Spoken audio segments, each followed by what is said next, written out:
Ladies and gentlemen, again this evening, the Daily Classic has the pleasure of presenting to you the world's most eminent criminologist and crime commentator, The Shadow. Okay, you're on the air. The Shadow speaks, bringing to you the latest news in the world of crime, prevention, and detection. This afternoon, a crime was committed which brought only tragedy to the perpetrators. 3 young desperados held up a bank and escaped in their car. The police quickly picked up their trail. There was a running gunfight between bandits and police, which finally resulted in the 3 misguided young men plunging to their death. Once again is proved the truth of that old adage, crime does not pay. Well, friends, we have a distinguished visitor in our midst, but the news won't make the society page. Honest John is back in town. Honest John is one of the last of our old-time safecrackers. So if your strong box blows up with a loud bang, don't think it's the 4th of July. It may be old John celebrating his release from what he probably calls the big house or stir. Let us hope that the Police Commissioner Weston, whom we hear never misses one of our broadcasts, will keep an eye on Honest John. Hi there, Commissioner. Memorandum to Detective Bureau. Check on Honest John. Yes, Commissioner. Ladies, here's a little incident which proves that silence is really golden. Last night, bandits entered George Ward's furniture store. Mrs. Ward was alone in the place. The good lady was so frightened she couldn't talk. At least, that's what the bandits... It's too bad something don't scare him so bad that he can't talk. There ought to be a law against guys like him shooting their mouth off within the city limits. But still, Mrs. Ward refused to say a word. At the point of a gun, they took from the cash register a $1 bill and 1 thin dime. The moment they'd gone, Mrs. Ward calmly removed a $100 bill from her mouth. Witnesses took the license number of the car, 3Y-41-37. I'll repeat that, 3Y-41-37. Did you make a note of that? Yes, sir, I did. Last night, young Michael Nolan took his pretty fiancée, Dorothy Walsh, for a drive along the scenic highway overlooking the city. With a bright lover's moon overhead, they stopped to enjoy the view and to romance. Today, police discovered their bodies in Nolan's car and are holding a transient named Miller for the murder. Well, you can't go in now, miss. The Shadow's on the air. Oh, but I'm Phoebe Lane. Sorry you couldn't get in there if you was Calamity Jane. But I'm working for the Shadow. Well, I'm the Shadow's shadow. Well, then just fade away, will you, please, lady? But I've got important news that must go on the air right away. I've got it all written down here. Look here.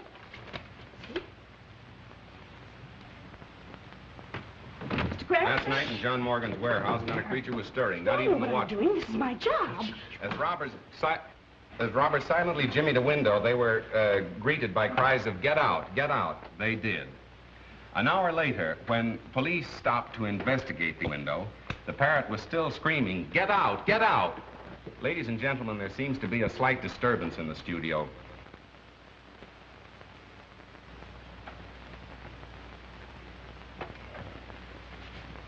Ladies and gentlemen, a newsflash has just been handed to me. I can't guarantee its authenticity, but here it is. A big theater robbery is planned to take place downtown in half an hour. In fact, 9 o'clock.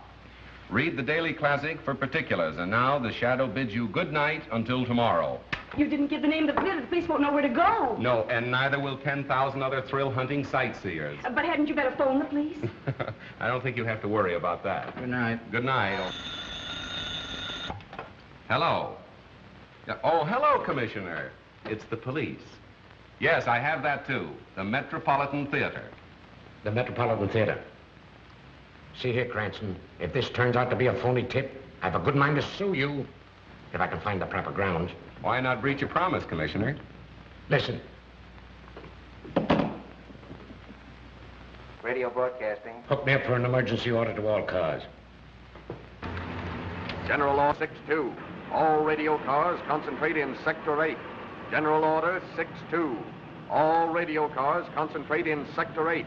Well, that's us again. Guess you'll have to get along without us, Frank. Well, I guess I can hold this down alone. Go on. Oh, by the way, Miss Lane, where did you get this tip? From a man. From a man?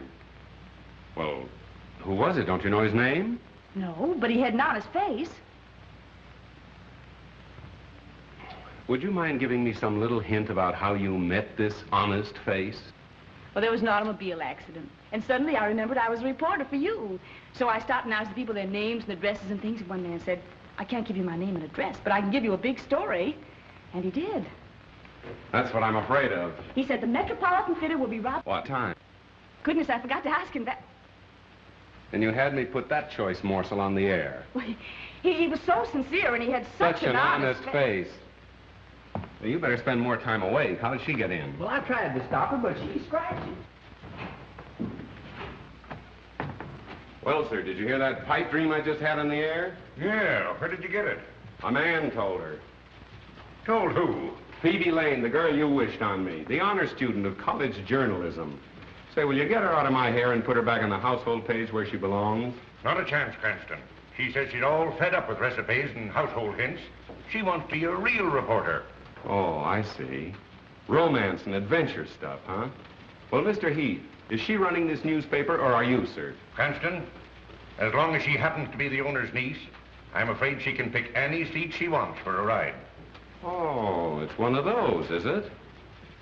Well, there's no law against our making the joyride a little, shall we say, bumpy for her, is there? Not that I know of. Thank you, sir.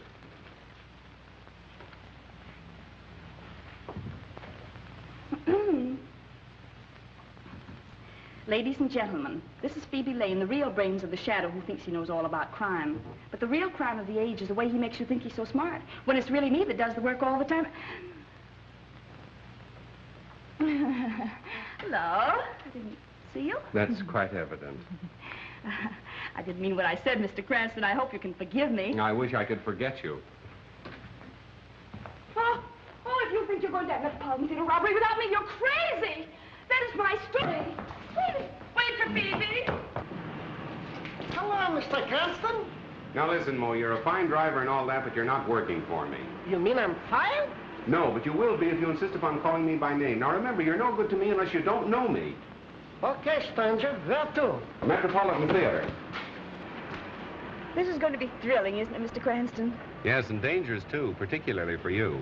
For me? Why? Well, when the crooks start shooting, it seems they pick off the girl first.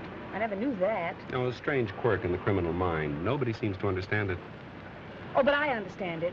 It's because they realize that the girl is really the smart one. They have to get her first. Miss Lane, why didn't you stick to the baby and biscuit end of the newspaper business instead of hurling yourself into the jaws of death? Because I'm tired of babies and biscuits. I want thrills, adventure, romance. Ah, but the household hint page is the place to find it. The home is the very symbol of romance. Oh, no, it isn't. The nearest I ever came to it was when a cross-eyed washing machine salesman tried to kiss me in a model kitchen. Young lady, you're impossible. Not if the right man comes along.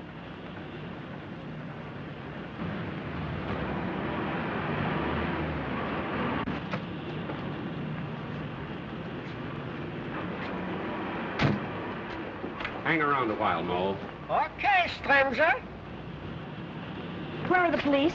Oh, don't worry about that. They'll be around. Oh, well, we've got to warn the theater right away. Now, wait a minute. Let's do some window shopping first. Well, The boss of them all. Police Commissioner Weston in the flesh.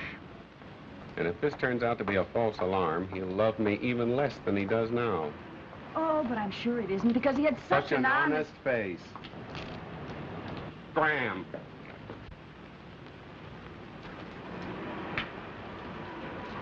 Hello, Commissioner. Say, what kind of a song and dance is this? I hope you realize my whole department has been shifted just to take care of this tip-off. Maybe you'd rather have the theater robbed and let them chalk up another black mark against your record. Now, see here. We got crime down to the lowest level it's been in years. But the way you advertise it, people will think a crime wave is on. You might have twice as much to deal with if I didn't advertise the crime doesn't pay. I'm helping you. Well, I'd like to try running the department without your help, just as an experiment. It's 9 o'clock. Well, well, well. How time flies.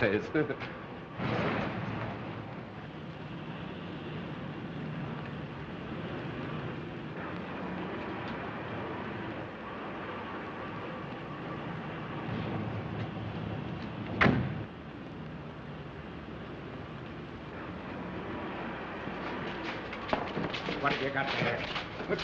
It's my violin. What are you taking in there for? For to play it, of course. I am a violinist. Yeah? Let me see it. Please, be careful. It is very valuable. Shut up. See? I no lie. I'm sorry. I owe you an apology. Take those off.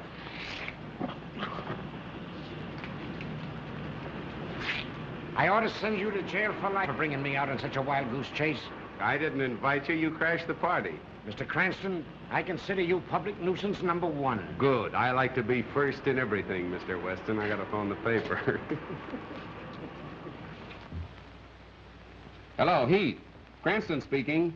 That robbery tip was just a gag to get the radio cars off their regular runs. Yes, I got a hunch something big is gonna break elsewhere. Better hold page 1 in my column for remake. Oh, and have Burke stand by. Yeah, so long.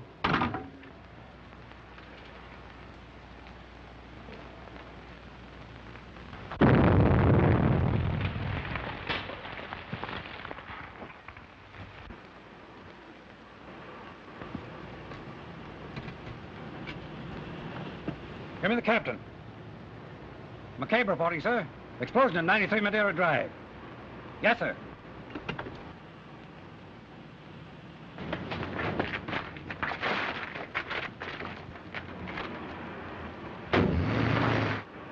First you tell me to get all my cars down here to stop a robbery. Then you get me to rush them all back before there is a robbery. What kind of a merry-go robbery is this anyway? I know, but then there's... Calling all cars from District 9. Calling all cars from District 9. Explosion reported at 9-3 Madeira Drive. Explosion reported at 9-3 Madeira Drive. That is all. Oh, Mr. Cranston! Wait for me! Oh, taxi!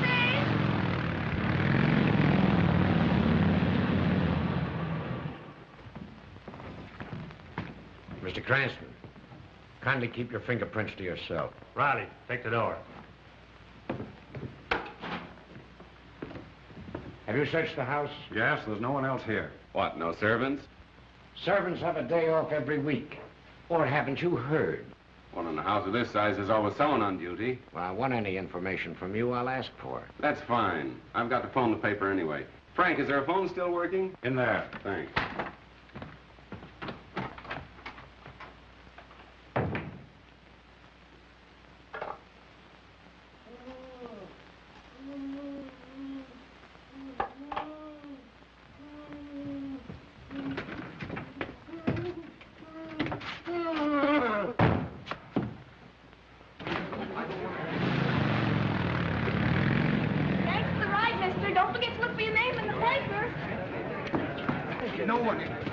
Stand back, lady. Oh, but I'm a reporter. I'll show you my press card. No reporter. Oh, but officer, I've got to make good on the story. I've got a sick mother. Oh, yeah? Well, your mother's going to have a sick daughter if you don't scram out of here.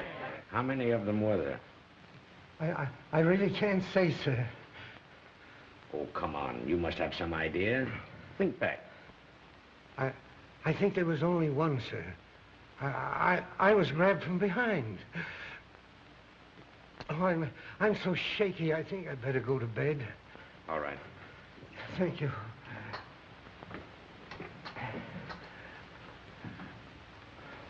Stay with him, Tom. We're wasting time here. Get your men out and bring in the man who did this job. An old-time safe blower who just got into town. His name is, Honest John? Honest John. Bring him in and we'll charge him with robbery and homicide. The motive of the crime wasn't robbery. How can you look at that safe and say the motive wasn't robbery? Don't you know that man's watch and wallet are gone? If it wasn't robbery, what was it? Murder. If it was robbery, they'd have taken the bonds, wouldn't they? Marvelous powers of observation. Why do you use the word they, Mr. Cranston? Because one man couldn't have done all this between the departure of the radio car and the time of the explosion. As I recall, you gave the impression Honest John was a very fast workman. Right. And much too efficient to be guilty of a botched-up job like that. That blast wasn't set to blow a safe. It was calculated to kill whoever opened it. I say you're wrong. That's great. I'll see that your opinion is given its proper unimportance in my column tomorrow. There won't be any shadow column tomorrow. Oh, no? No, and for a long time to come. Inspector, kindly file this gentleman in one of our steel cabinets. Somewhere out in the stick. On what charge, Commissioner? Material witness. Thanks for being the first man on the scene of the crime. You certainly use your brain, Mr. Cranston. I wish I could say the same for you, sir. Oh, never mind those things. I don't go in for flashy jewelry.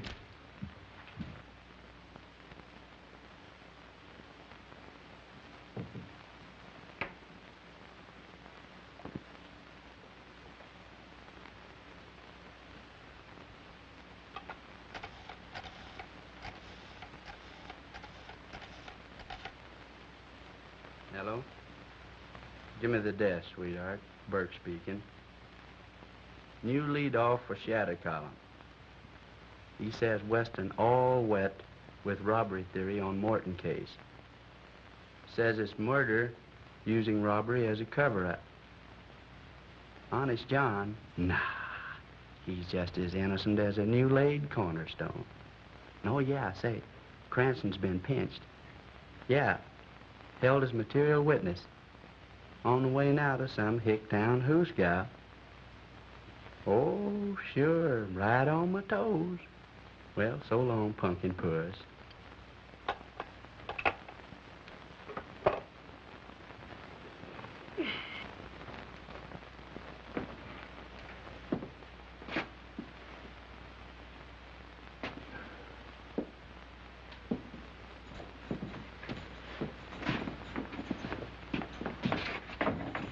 Take it easy, boys. I only want one of you for traffic court. You. Say, officer, I'm sure the judge wants to see me first. Ah, go on back and sit down. I know who to let out and who not to. But I've got to get a message to my folks. Now, if you help me out, I'll take care of you. Take care of me? I'm taking care of you. Come on, get out of here.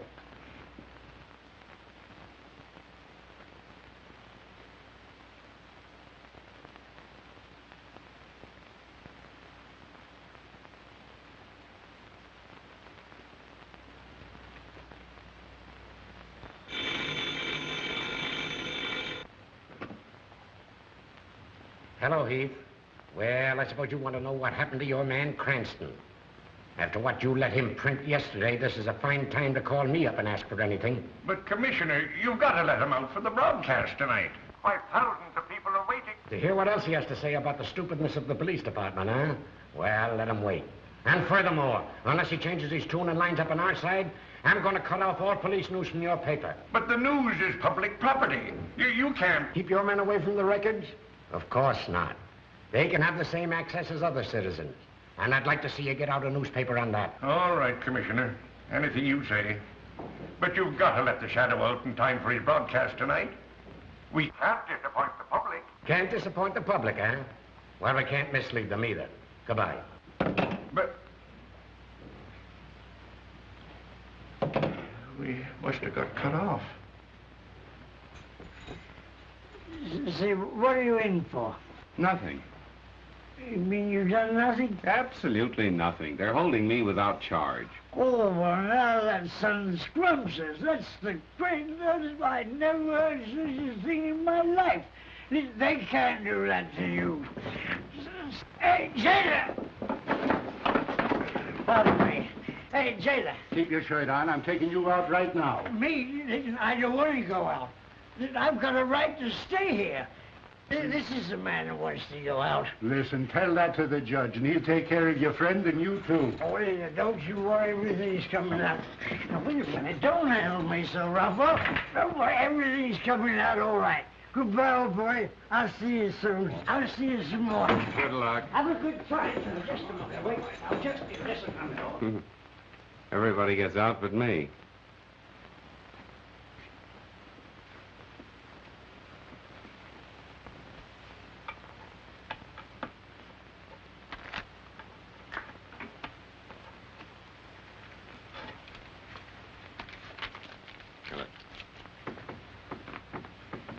When you get out, make a phone call for me, will you? Sure, fella. I'll give you the number of the paper I'm working on. You call them. Come on, you. Yes, sir. I don't mean you, I mean you. Me? Yes, you.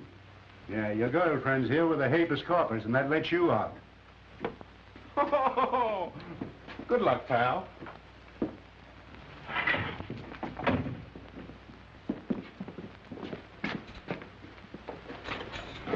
Nice little Phoebe to call for you. Yes, thanks a lot. Don't thank me, thank Mo. How much was it this time, Mo? Is this a place to talk business? Don't worry, it'll be on your bill. There, too. The office. Okay, stranger. Cranston. Well, he must be here. Well, he goes on the air in a few minutes. Well, where is he? You looking for me, sir? With millions of people about to tune in on your broadcast in a few minutes, I should worry where you are. You don't think I'd miss an opportunity to pay my respects to Commissioner Weston, do you? Now, look here, Cranston. You've got to lay off Weston. I see. He's been sticking a knife in me with one hand and patting himself on the back with the other, and you fell for it. You're smart enough to report crime without deliberately antagonizing the entire police department. Well, I try to take care of myself.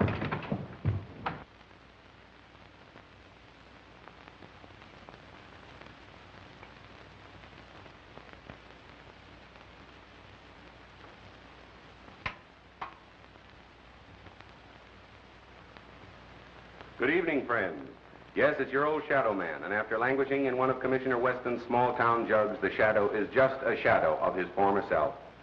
Now we'll get down to the Gerald Morton case and the reported difference of opinion between the shadow and his other shadow, Police Commissioner Weston. Friends, I am now of the opinion that our efficient police department, under the able guidance of the Commissioner,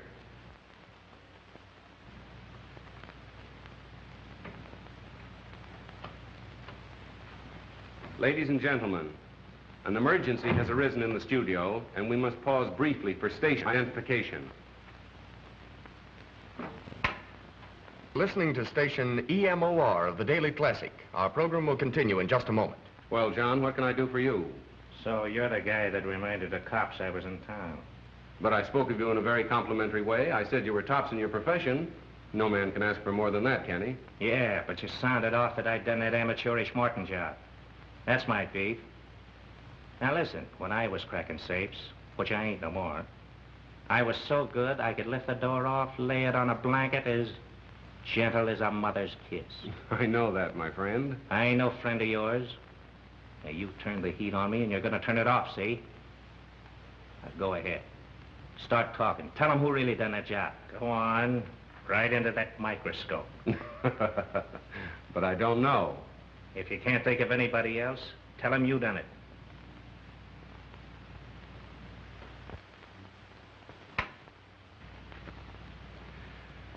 My friends, now that I have the situation in the studio absolutely under control, we can resume our discussion of the Morton murder mystery. Why was Gerald Morton murdered? He is said to have been a good man, a charitable and benevolent man, a man without enemies. But although Mr. Morton's character seemed almost too good to be true, other men, supposedly paragons of virtue, have met violent ends, and investigation has developed some extremely unsavory facts. If my own investigation should develop a hidden side of Mr. Morton's life, I shall tell you all about it tomorrow. Well, what about me? I can now inform the police commissioner that Honest John is absolutely innocent of the explosion which caused the death of Gerald Morton. As a matter of fact, John, that job wasn't up to your usual professional standards, was it? No, I done better than that when I was still wearing short pants. Surely. Now, I ain't squawking about the cops pinning a murder on me, but when they tries to hang an amateurish job like that Morton blow up on me, I resents it, see? Naturally, naturally. I'll get him. Take a general order. Effective immediately. There you are, ladies and gentlemen. You've just had the pleasure of hearing Honest John in person. You mean I was on the air? You were, John, and thank you.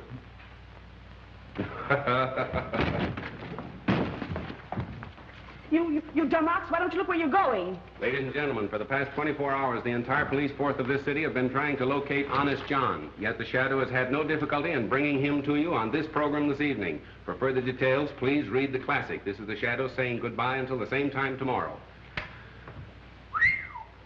Here's everything ever published on Gerald Morton. Now, let's get busy. No, well, let's not. What are you going to do? I don't know. You mean you don't know? That's right. The Shadow doesn't know. Have one? I tried it once and it made me dizzy. Oh, so that's what caused it. Good night. Good night. This case is getting to be a bore. Why don't you hurry and make something happen?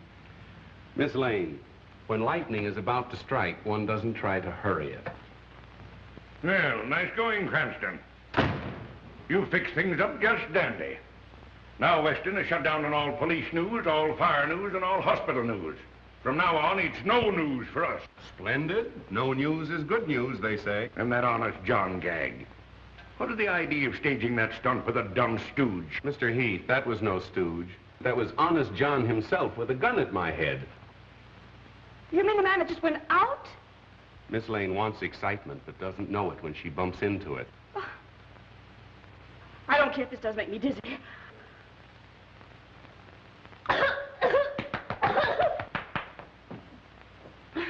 Matt. How are you? Well, where is he? You mean Honest John, I suppose? Yeah. I do believe, as he'd say himself, that he's taken it on the lam. Why didn't you hold him? Well, why should I? I'm not the police commissioner. Then quit acting like a chump. You know, I think he's got something there. Phoebe, thank you.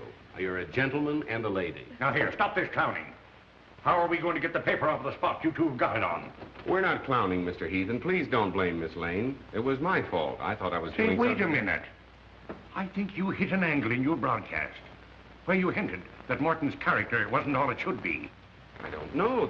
I'll over to my office and work this thing out. All right. My golly, I believe you have something. Yes, there's Mr. Cranston? I'm Mr. Cranston. What can I do for you, sir? I am Roger Morton, brother of the Gerald Morton, whose name you tried to besmirch in your broadcast. I came over to see just what sort of man could be guilty of such an attack.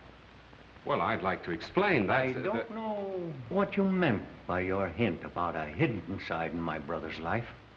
But in the presence of my attorney... I beg your pardon. Our firm has great commitments abroad, young man. And your paper will pay the penalty if you do or say anything to jeopardize our international dealings. And we deal in millions. That's all. Good night. Night. Now what are you going to do? I'll tell you what he's going to do. He's going to handle the story Morton's way, or he'll sue us for millions. Nice thing. Honest John says I handle it his way or he'll shoot me. Weston says I handle it his way or I go to jail. I think you started all this, sweetheart. Have you got any suggestions?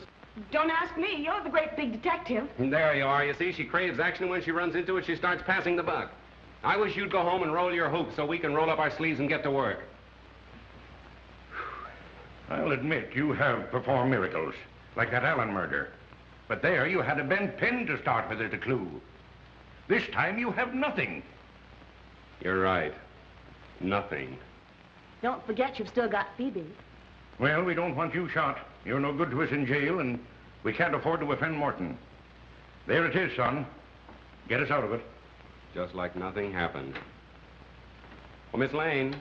Miss Lane went home to roll her hoop. Phoebe. I wonder if Miss Lane would recognize the man that gave her the tip that started all this. Miss Lane would know him anywhere. She never forgets a face. Well, what did he look like? Oh, he was thin. Well, not too thin. No. And, Blonde? he was between a blonde and a brunette, and rather medium-sized for a man. And he was thin and... Oh, but I said that, didn't I? Yes, you did. My, what a memory. Anyway, he wasn't bad-looking. Well, go on. Anything else? Anyhow, I know how he spoke. How? With a foreign accent. A foreign accent? Mm-hmm. Listen, that's important. Was it a Moscow Russian? I will give you a tip about a theater... no. No, it wasn't that, I see. Italian, perhaps, more liquid. Senora, we know about the theater. No, it wasn't that. French, of course, it wouldn't be French. There is a theater that will be robbed tonight. Oh, no, that's not right. A German, perhaps. I can give you a tip about a theater around the corner that's going... That's nearer. nearer. Perhaps a little finer, huh? Viennese. I can give you a tip about a theater around the corner that... You've got it. That's exactly the way he spoke. Fine. And I'm sure I'd recognize him now if I saw him. Good. Thank you, Miss Lane. Now you can go home.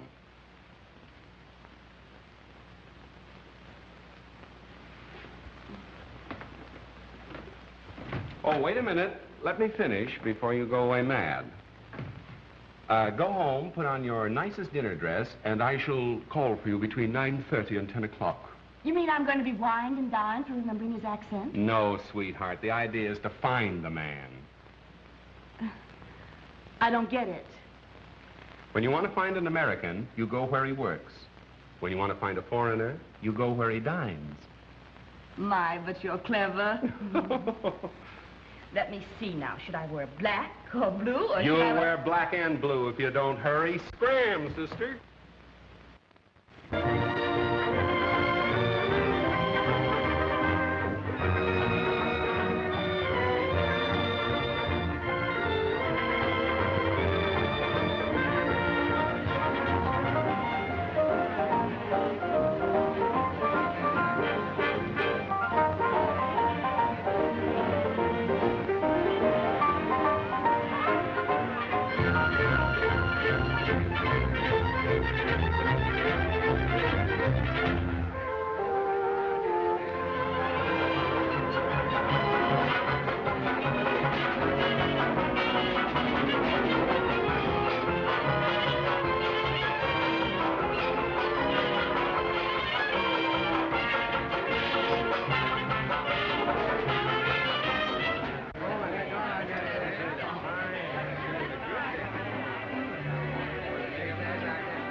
More caviar, madame? Oh, no. No, if I eat any more of that buckshot, I'll pass out. Don't you dare pass out until we find that man. Buckshot? Oh, 1:30. I've looked at so many men that they all look so tired. I thought you wanted to be a reporter. Now listen, you stick around until we find the man, then you can go home. Go home the very minute the fun begins? No, me, I'm not going to do all the hunting and then miss the shooting. Oh, now be reasonable, will you, Phoebe? You're the boss niece. I can't let anything happen to you. Why did I have to be born a relative? Why couldn't I have been born an orphan or something?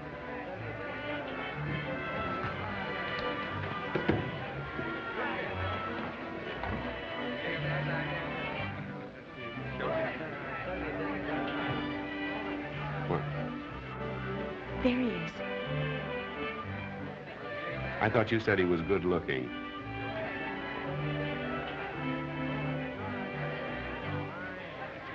Are you sure that's the man? Positive. I'm sorry, sweetheart. You'll have to scram.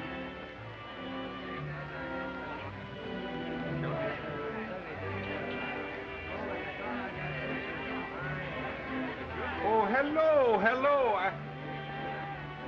Oh, I am sorry. I have made a mistake. You are not my old friend, Captain Litzman, as I thought.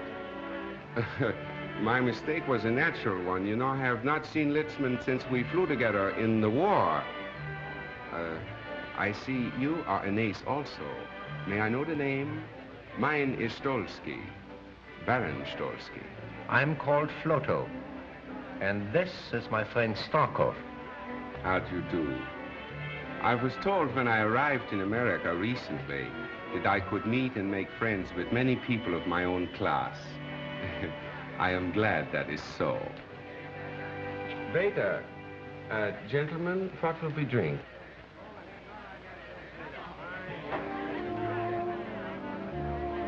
Lassor 26. And make sure it is 26, please. Très bien, monsieur. Hello, darling. Well, aren't you going to introduce me, precious? After all, I am your wife, you know. Or do you? Oh, yes. Forgive me. Baroness Stolsky. May I present Mr. Floto, Mr. Starkov, my new friend. How do you do? How do you do? Thank you very much. For a recent arrival in America, as I say over here, you must be a fast worker to have married so charming a girl so soon. Well, it was a whirlwind courtship.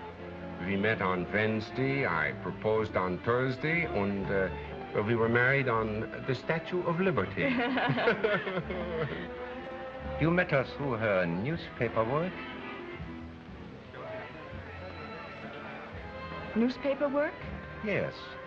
You're a reporter for the Daily Classic, are you not? Why, no, there must be some mistake. Why, I'm just not clever enough to be a reporter, am I, darling? No, darling. Pardon my mistake. America's a land of women so beautiful. They all look alike. Sorry, monsieur, cannot save you. The bar is closed. It's after closing hours. Oh, that's too bad. I had counted on talking over old times with you. But my apartment is never closed. Come, we'll go and have a drink and chat before we break up.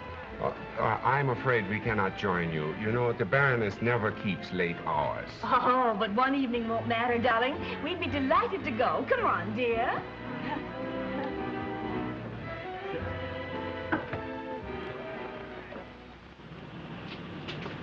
Taxi! Midtown Apartments. Oh, no. You see, it is a raining night. I'm sorry, and it's so late. I must take my wife home, I'm sure. But the Midtown Apartments are not far from here. Yes, darling, and I'd love to have another drink. Oh, you see, my wife gets these attacks, you know, when it's late and raining. I must take her home, but we will see you tomorrow for luncheon. At the Hofbrau at 1. Luncheon, 1 o'clock punctually. Good. Yes. Well, 12 Dutton Street. okay, Spudger. Good night, gentlemen. Good night. Good night. You ought to let this coffee write your column. It's strong enough. Good, strong coffee for a strong, silent man. How's this? The Shadow says that his statements over the air yesterday regarding the character of Mr. Gerald Morton were unjustified, and those statements are hereby withdrawn with due apologies to Mr. Morton's family. Yeah, but you'll have to apologize to Commissioner Weston. Let's not go overboard in our enthusiasm for whitewashing ourselves. But you've got to square the paper with Weston. Tell how it happened. Describe the scene. You at the mic and Honest John with the gun. I was afraid you'd be expecting that, so I wrote it last night. But I don't like it. My apologies to Commissioner Weston. Perhaps he's right in his belief that Honest John is the... My statement on the air that the man was innocent was made while John himself was holding a gun at my head. And I hope that the Commissioner, with his usual fair-mindedness, will restore the classic flavor. Great. Now Morton can't sue us. And the Commissioner will have to restore our news. Oh, I spend years building up a reputation as a crime expert, then have to expose myself as a stuffed shirt that gets kicked around by the police department. Well, look here, son. If you're so keen about that reputation of yours, why don't you solve this case?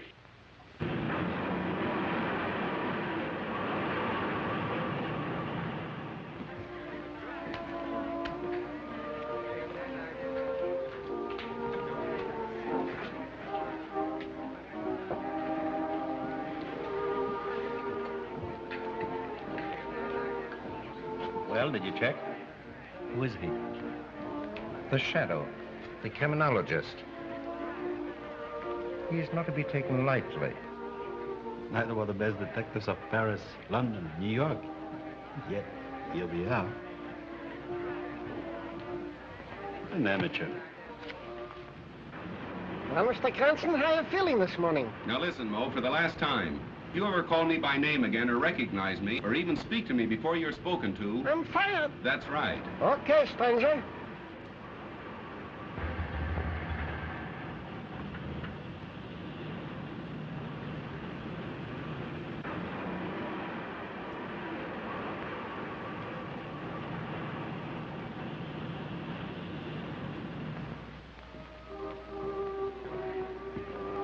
I wonder where our friend Mr. Cranston is. There's something wrong, Stalker. There's something wrong with your nerves, my friend. We are not going to leave here with our work half finished. Yes, yes. I know how much there's at stake. That's why I'm so uneasy.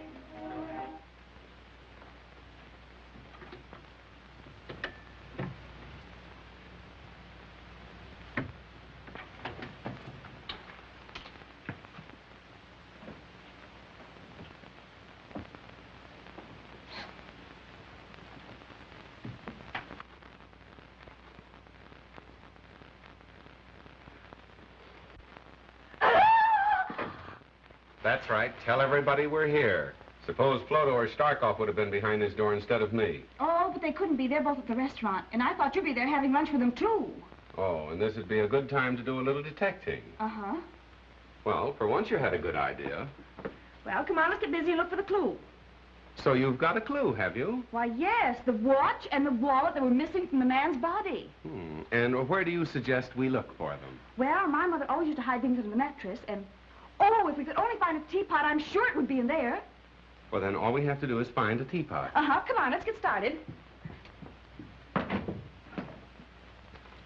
Telephone, Mr. Floto. Hello. We have waited long enough, Rudolph. Has our man come home from downtown? Not yet, sir. I understand he won't be home before late. He's to meet our countrymen here for a final conference tonight. We must know his plans. Keep in touch with us at the apartment. Be there in a few... Waiter. Yes, sir. Check.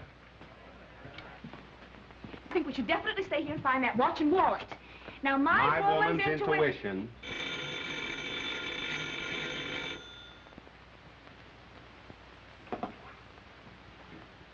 Hello? This is Floto. The master has just gotten home. Early in the afternoon will occur an opportunity when he's gone. Shh, no more. Someone is coming. I call you back. What's happened? Just a minute. Operator, can you trace that last call to this number, please? But it's important. Oh, I see. Thank you. Are they going to trace the call? Oh, they can't trace a call on a dial phone. What are we going to do now? Well, wait till he calls back. Till who calls back? The fellow I just talked with.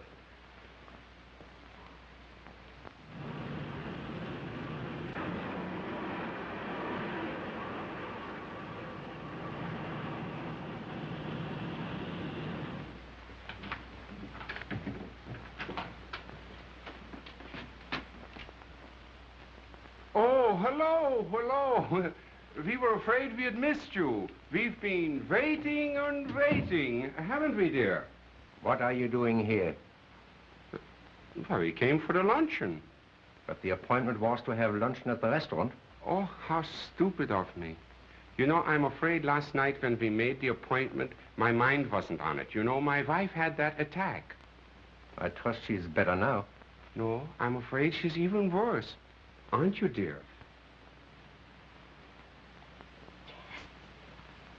Make her comfortable. We soon have lunch. Oh.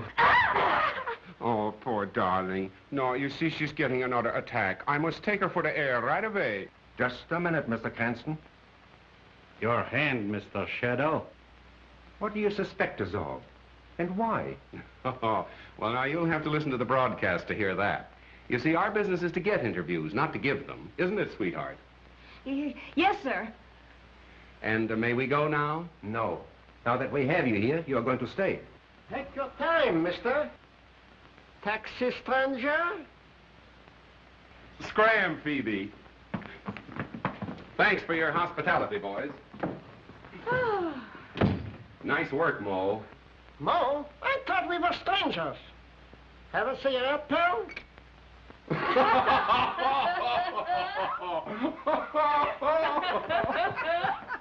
The police. What makes you think so? Because he prefers to work alone. Hello. What's that? That wasn't I. We were not at home then. That was Cranston. Repeat what you told him. It's Rudolph. He told Cranston his master would be at home this afternoon, and that an opportunity might occur to strike. That's indefinite. But incriminating. You must act at once, today. Tomorrow may be too late. Naturally, my woman's intuition told me that we should get out of there, but I was afraid to tell you because I thought you'd laugh at me. Well, thank goodness it's all over. There's nothing to worry about now. You take your woman's intuition and go to luncheon. Oh, trying to get rid of me. Well, I'm not going to go. I'm not going to miss any more fun. Well, I've got some work to do. Now, you run along, please. All right. It's a good girl.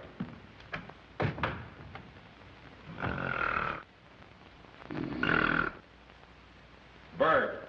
Bert! Bert! Bert! Come on, get up and get going. Where to? Go to the Midtown Apartments, stake out, watch for two foreigners in a closed car. Phone me as soon as they leave. Okay. And hurry for a change. Okay, Chief. Hello? Oh, yes, Mr. Heath. No, still as much in the dark as ever. Well, those fellas are rather clever. As a matter of fact, they're planning another deal right now. Well, if I knew that, I wouldn't be hanging around here Pardon me. Come in. Oh, hello, Barrow. Sit down. Be right with you. Yes, Heath. No, thanks. I don't need you. What I need is a clairvoyant. Right. So long. I have that Morton information for you. Good. I understand that Gerald Morton's firm was interested in some very big international deals. Was that right? Yes, they still are. I made these notations for you. Their recent underwritings include 10 million Argentine Fords, 28 million Danish refunding 2.5s. And I understand they'll soon issue several new European debentures. Well, what about them? That might be a good investment for me. Certainly. However, these new bonds that Morton & Morton are about to offer seem to me to be highly speculative. But if the 50 million is spent to build up the army as intended, the exiled aristocrats will never succeed with their threatened revolution. Good. That's what I wanted to find out. Oh, pardon me. Miss Lane, do you know Mr. Barrows, our financial editor? How do you do? How do you do? What's this all about? At a time like this, you're talking about investments. I'll be with you in a minute. Editorial. Editorial. Cranston speaking. Whole shadow column for remake. Right. I brought you some lunch. I was in such a hurry I dropped your bottle of beer, but we can share mine. A good assistant would never let her boss go hungry. Oh, thank you, Miss Lane. And now will you phone the commissioner and tell him I'll call him back later? What's his number? You'll find it in the book.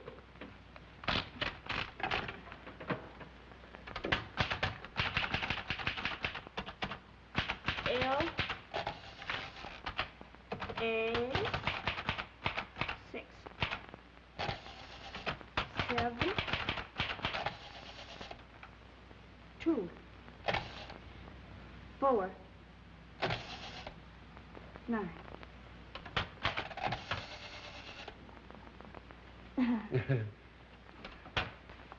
There you are, Commissioner. First edition on the streets now, with a full explanation and apology by the shadow. The apology could have been stronger. I hope this paves the way for renewing friendly relations. I'm no enemy of the shadow. I always give him credit for being somewhat clever, but he should remember he's only an amateur. After all, we're professionals. That's right, Commissioner. And I hope that you'll restore the Daily Classic to good standing with the department right away. Of course I will. Take a general order. Cigar, Commissioner? No, thanks.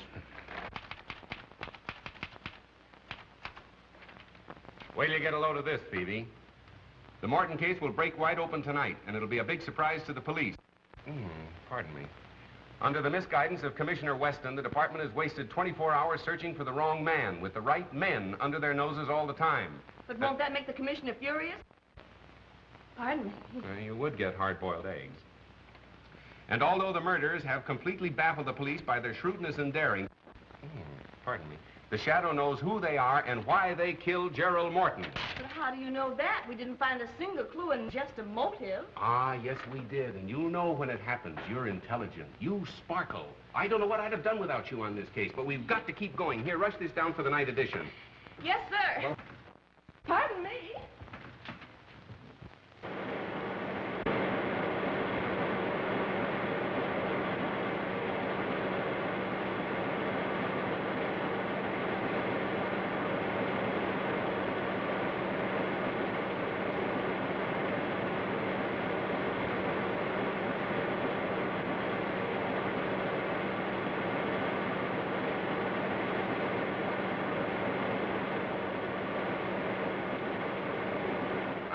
You not to fight Weston.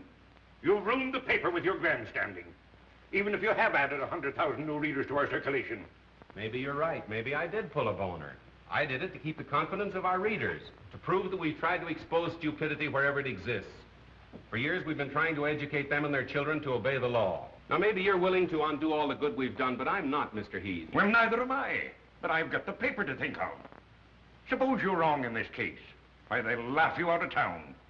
What if you don't solve this murder this afternoon?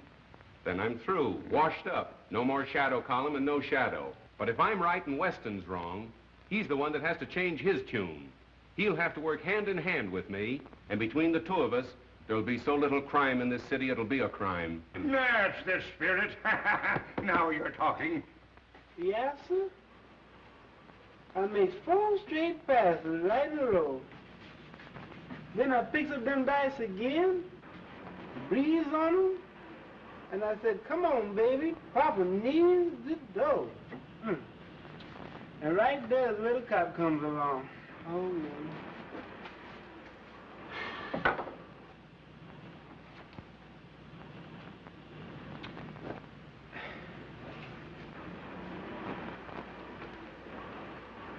How's that, boss? A boss?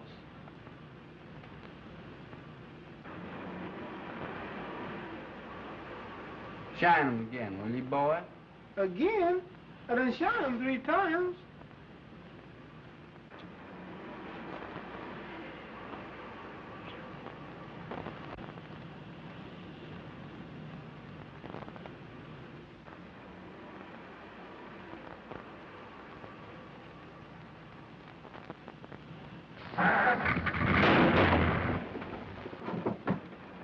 Look out there, boss. You better put that thing away. You don't kill somebody.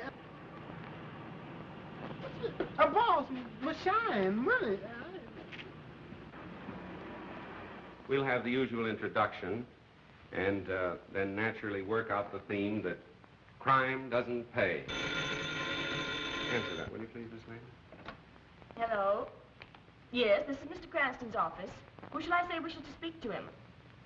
I can't hear you. Oh, I'm so sorry. It sounded just like you were yawning. Oh, I know who that is. I'll take it, thanks. Hello, Burke. Yes, what's up?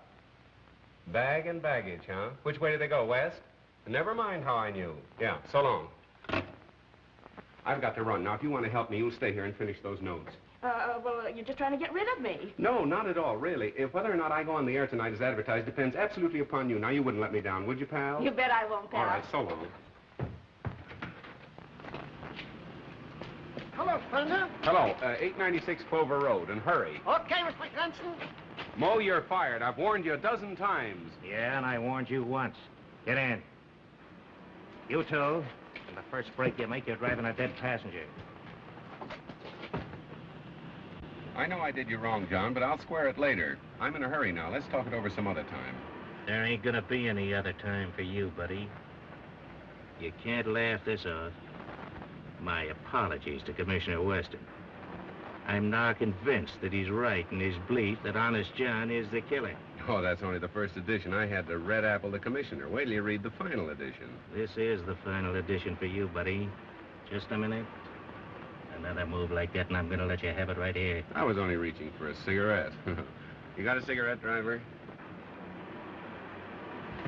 I got you covered now, pal.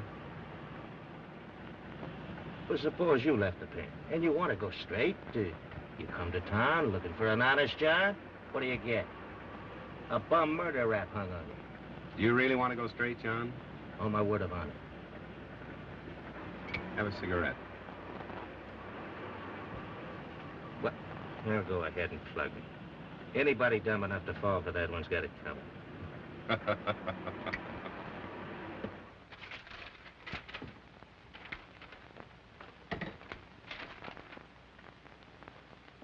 Am I on the air? Thank you. Ladies and gentlemen, this is Miss Phoebe Lane, the Shadow. If Police Commissioner Weston is listening in, I should like him to know that the Shadow and I think he's the world's prize sap, and we intend to leave no stone unturned. The Shadow knows who killed Gerald Morton and why. We'll be on the air at 8 p.m. this evening as usual. Well, we'll see about that. Matthews, what's the law covering withholding of evidence from the police? Section 164, Revised Criminal Code, sir. Get out a warrant for Cranston and pick him up at once. Yes, sir. And now, ladies and gentlemen, I'll give you my own story of how I helped the Shadow to solve the Gerald Morton murder mystery. In the first place, Commissioner Weston and his very dumb stooge, Detective Inspector Matthews, were off on a false scent, as usual, and... Keep right on, sister. You were going great. Oh, I'm so sorry. You frightened me so I didn't know what I was saying, and I never know what I'm saying when I'm frightened. Do you want to see Mr. Cranston? Yeah, just to say hello. You're not going to arrest him again. Oh, no. Cranston and I are old personal friends. Oh, then I can tell you where he is. He's out in the Morton case. Ah, Morton. Thank you. Be sure to thank Mr. Cranston for me. Well, thank you, Mr. Matthews. I certainly will. I'm sure he'll thank you. Goodbye. Bye.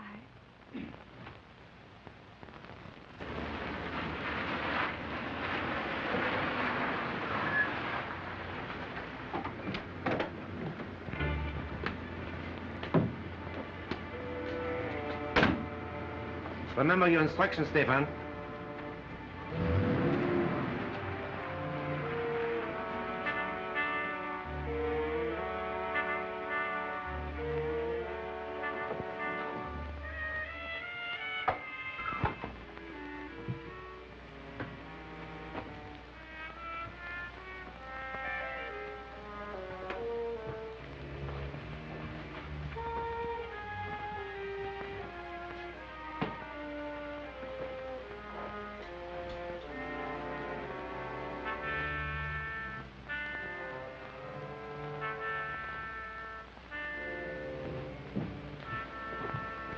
Sorry if I kept you waiting, gentlemen. Our appointment wasn't until later.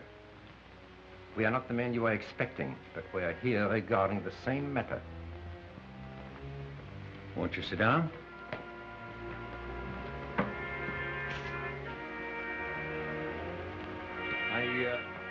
Really, there's no need of that.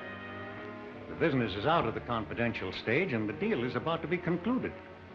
The deal will never be concluded.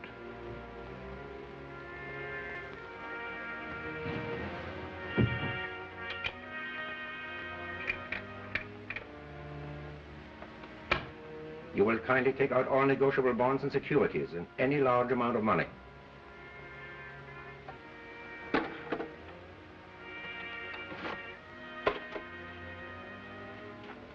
This is all I have of value here. Mrs. Morton's jewels and the bulk of my holdings are in a bank vault downtown. And if you want to... This is not a robbery, Mr. Morton. This is a matter of international diplomacy. These bonds represent much money, do they not? $100,000 or more. I don't see what ends you can gain by killing me. Let us review the history of the loan you were about to make tonight. 3 years ago, a French banker was about to lend that money. He died in an auto accident. The loan was next negotiated with an English financier who was very much devoted to his wife, Mr. Morton. He committed suicide. So you see, we have many ways of taking care of those who oppose us. But say you did kill me. There are other banking houses. You can't prevent them all from dealing with your country. We intend that the death of both partners and Morton shall throw this bond issue into such litigation as will hold it in the courts indefinitely. Unfortunately, you were not with your brother at the time of the accident we planned for both of you. So now, you will do as I suggest. Or, if you're stubborn, we'll wait for Mrs. Morton.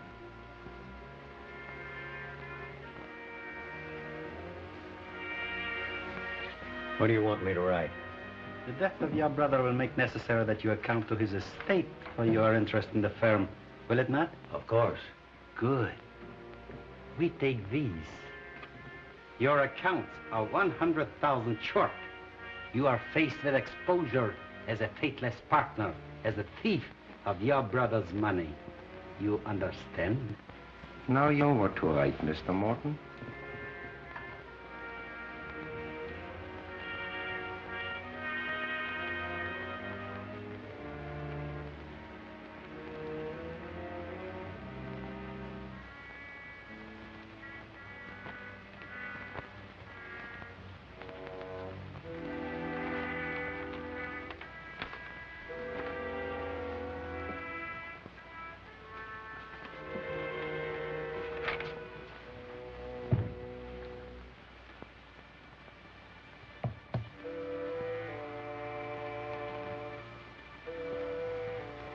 Answering an unspoken question, there's only one bullet.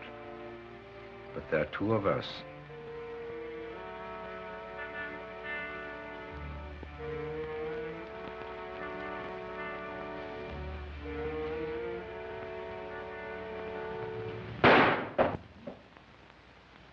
Good shot, John. Are you surprised to see me? You won't need this now, Mr. Morton. Oh, Floto, I thought you were clever. Even a small-town constable could spot that concealed weapon. You better let me take care of that, Mr. Morton. Watch him, John.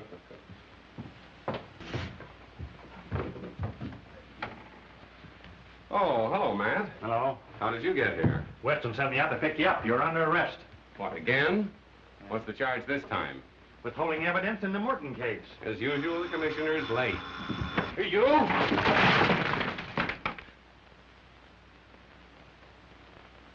If it's my last act on Earth, I'll put you in jail for life. Okay, you're on the air. The Shadow speaks, announcing that the Morton case has at last been solved and the murderers are now in the custody of our able police. This has been one of the most baffling cases in the Shadow's experience, a case without a clue. Murderers too clever to be caught by ordinary methods, and had it not been for the able cooperation of the police department, the case would still be unsolved. I have already handed Commissioner Weston a bouquet today. But now I wish to do so publicly, and to compliment him for his shrewdness in causing the killer to think he and his men were following a false clue. As a result, the murderer and his accomplices were later taken in the act of attempting the life of Mr. Roger Morton. For the complete story, read the Daily Classic. And now, my friends, I'm going to ask Miss Lane, the lovely young lady who assisted in the solution of this crime, to tell her own story. Ladies and gentlemen, I give you Miss Phoebe Lane.